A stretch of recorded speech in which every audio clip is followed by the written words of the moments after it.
Hey everyone. So I just wanted to do another video to talk a little bit more, to follow up on a little bit of what I talked about last time, which was about how relapse starts way before the relapse actually occurs because of our thoughts and different things that we do way ahead of actually relapsing. And so one of the things that came out of that was the idea people were curious about how to support people that they love that are in recovery and that maybe relapse. And so it's a great question. And so I'm going to cover some of the things today. Again, this isn't an exhaustive list of everything you can do. It's not going to include every support group and thing like that, but it does give a little bit of insight into what I've seen work for people. And some of it might be a little different than what we've historically seen and what we think might work. So the big thing that I always tell people and that I notice is that works the best is to not come off as judgmental or critical of the person who is in relapse or who has just relapsed. So thereas if you're in recovery or even if you've ever struggled with something that's just been really difficult for you, you've probably had enough people being critical of you and being judgmental. And so you really don't need one more person kind of feeling like they're against you. And so what we really want to do is kind of have that supportive, non-judgmental stance. One thing I always say is that people don't need a good talking to, they need a good listening to. And that may not always be true, but a lot of the times I find that it is, especially in my work within the context of counseling, I notice it, but I notice it within relationships where people are always trying to give the other person a good talking to, and it never really works that well. I see the same thing with parents working with kids.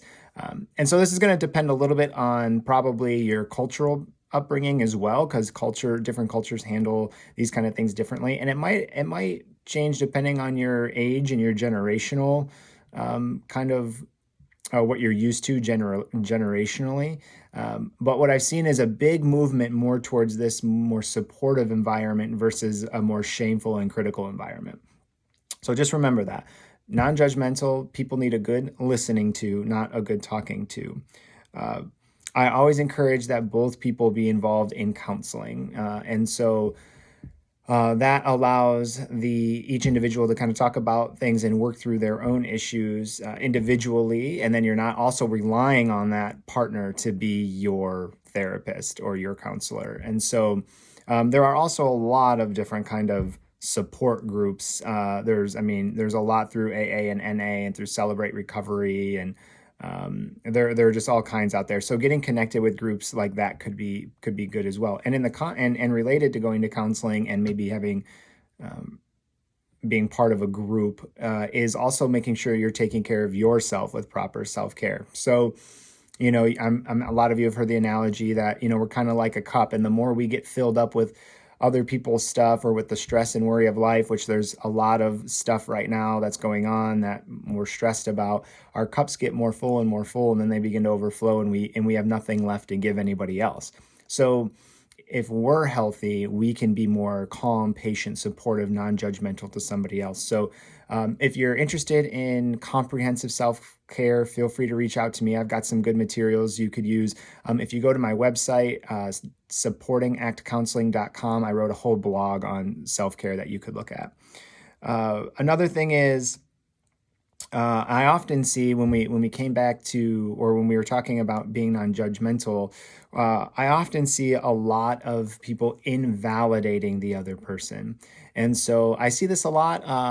Again, it depends on maybe in your generation or culture, but validating someone is essentially not necessarily agreeing with whatever it is they're doing, but I always think of what you could say first is it makes sense that, right? So it makes sense that you feel this way because of everything going on in your life. It's not saying you really shouldn't be so upset about it. It's really not that bad. That's invalidating because our experiences are real to us, regardless of what may be going on in other people's lives or what may even be going on in other parts of the world. We often guilt ourselves about that, but what you're experiencing is real to you. So, if you're, we're talking specifically with recovery, but if you're a parent and your child goes through a breakup, you don't have to be critical of them or say, "Oh, it'll be fine. You'll meet other people and you'll be great." I mean, I know we can say that, but often it's what we find is more beneficial to say things like, it makes sense that you're upset. There's someone that you really cared about that you have lost, is not part of your life anymore, and that can be difficult and that can be hard.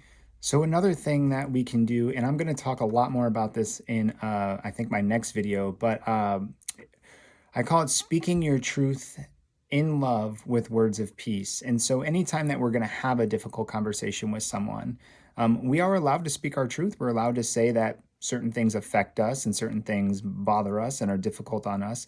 Again, we don't want to be judgmental, but we don't have to be charged, and we don't have to be angry about it either, but we're allowed to speak our truth. I just encourage you to do it. Speak your truth in love with words of peace. So that's just a little intro to that. There'll be a lot more about that in the next video. And then the last point I want to make is that a lot of the time we keep things like addiction secret because of the shame involved in it. And some of that shame comes from that judgment from other people. Now, often I will say that what we shine the light on, we don't trip over. So a lot of times addiction and these kind of things are kept in the dark because all of the shame tied to it. But the reality is when we are more open about it and we get more support from people about it, we end up maybe struggling with it less, or we have a little bit more success in overcoming it because we have the support of other people.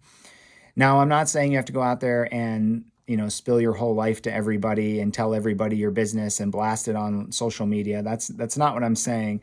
But oftentimes by getting people in our lives involved, we can get more support, and we can feel a little bit more connected to others. And again, what you shine the light on, you don't trip over. So thanks for tuning in, for watching the video. If you have any questions, feel free to message me, or if you have any ideas of videos you want to see, and you can always find more information on my website at supportingactcounseling.com. Thanks.